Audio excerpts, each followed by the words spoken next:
don't want non-performing loans. They don't want to take your property. They want to work something out.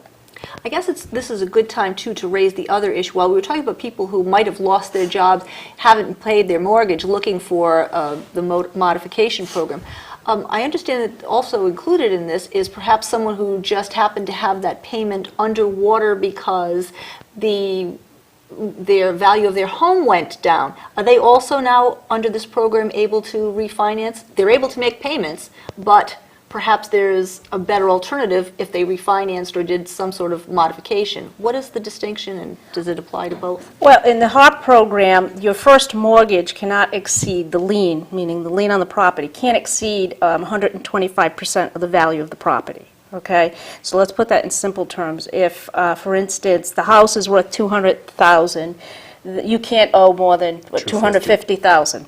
So if you're in that situation, if you're not more than 125%, then yes, you can qualify for these programs through the Making Home Affordable program. If you're too far underwater, then you won't qualify. And it doesn't have to just be a single-family house. As long as it's your principal residence, it can be a single-family, a two-family, three-family. I think it goes up to a four-family house. Right. Yeah, it does. Yeah. And it still applies whether it's second, two-family, three-family, four-family, the same percentage of 125? Okay. And like for a one unit or a single family, I think the mortgage can't be more than $730,000, and I'm just approximating there. Also, the loan had to have originated, I believe, before January 1st of 2009. So if you're getting a new loan today, if you're starting fresh, not refinancing, then you're in a different situation. Also, some people have done second mortgages. Does this apply only to first? It does apply for first to second mortgages, but all of the services have to agree. So if you have a first mortgage and you're trying to modify your first, then you have to hope that the second mortgage is going to agree to continue to take that junior position on the home. Is there anything that you can or should do to make the bank lender more amenable to your wanting to do this loan modification? Is there anything that a borrower should know or should think about preparing and before he goes into, say, I need this refinancing, I need this modification? Well, first thing you can do is make it easier for the bank to look at your finances. They're going to require a few years of tax returns. They're going to require copies of pay stubs. You have to prove that you can afford to be in this program or for the modification. It is sort of a two-edged sword. Yeah. Number one, that you can afford to make the payment of the new payment, but that you can't afford to make the payment that's already So you have to demonstrate an ability to pay, but that ability to pay is applicable to the new numbers that they're giving you. If you can't demonstrate that, then what happens? Well, then they're not going to be able to work it out because it's going to get foreclosed on anyway. And how does someone know whether or not they actually should go through to this modification? I mean, if you are paying, you can, but it would be more comfortable if you had a lowered. How should you make that judgment? Does it affect your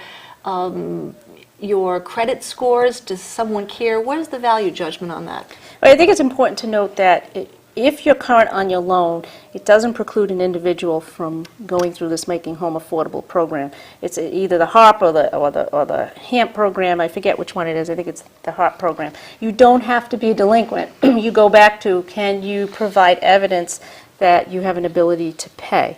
So as long as you can show that, then you are able to participate in the program. But you do not have to be delinquent. If you are delinquent, then, again, there's still options available to you through the government program. And if you're delinquent, it's already affected your credit score. That's right. Yeah. And of course, do you still qualify for this program if you are actually already in foreclosure? Of course you do. And if you are in the modification program, the foreclosure has to be stayed. Okay, in other words, it has to be suspended until such time as you come out of the modification program. They cannot proceed with the foreclosure. And if you were bordering on, or if you have already declared bankruptcy, this becomes moot, right? Or is it not, because you get to keep your home?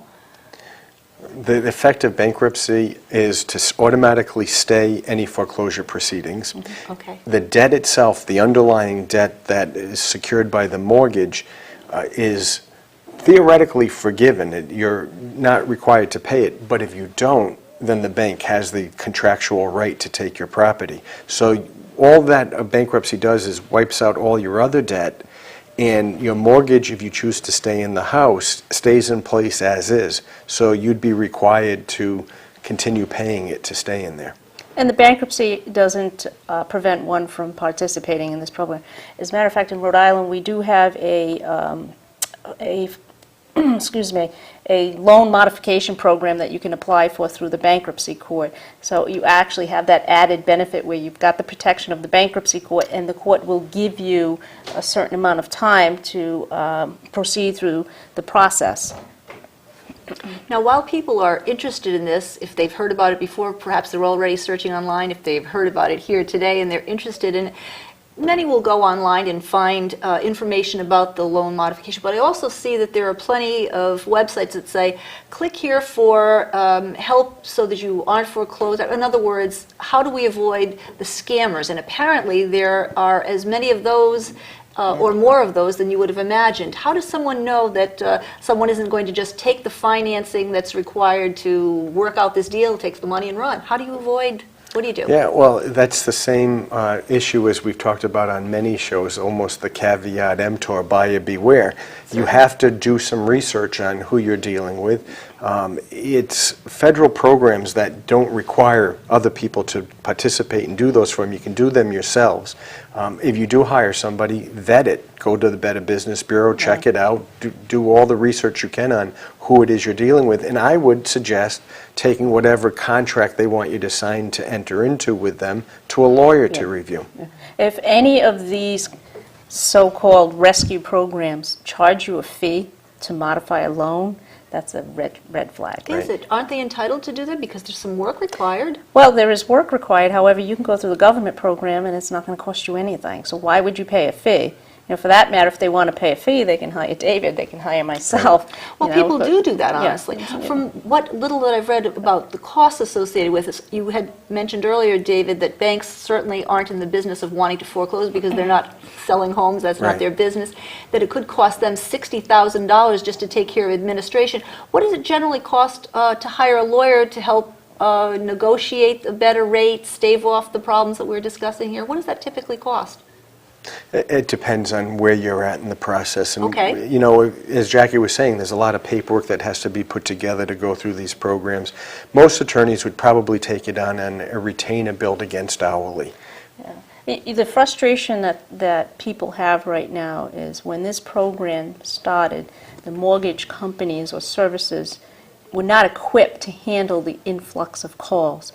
And any client that I get that's in this situation, the first thing they complain about is how long it takes. And it takes so long that they ultimately have to file a bankruptcy to stop the foreclosure. Again, so the frustration is it does take so long. I can make a phone call myself on behalf of a client and I'm in voicemail heaven. You know, or I'm on a phone transfer system and literally you're on hold for literally 15, 20 minutes, and every time you call, you speak to someone different. So that's what's frustrating about it. And because it takes so long, the paperwork that's provided by the borrowers then becomes stale.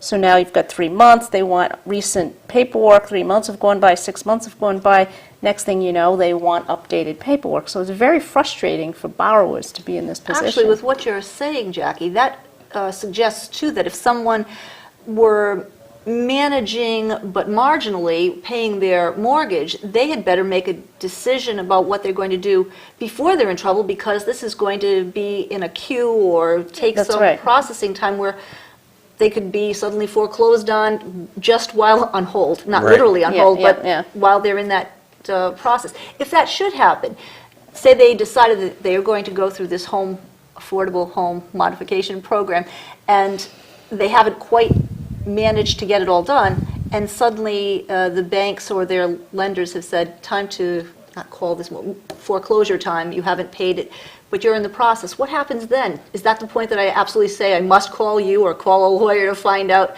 how to put the finger in the dike before we lose it? That's advisable. That's definitely advisable. And remember, if you are in the process on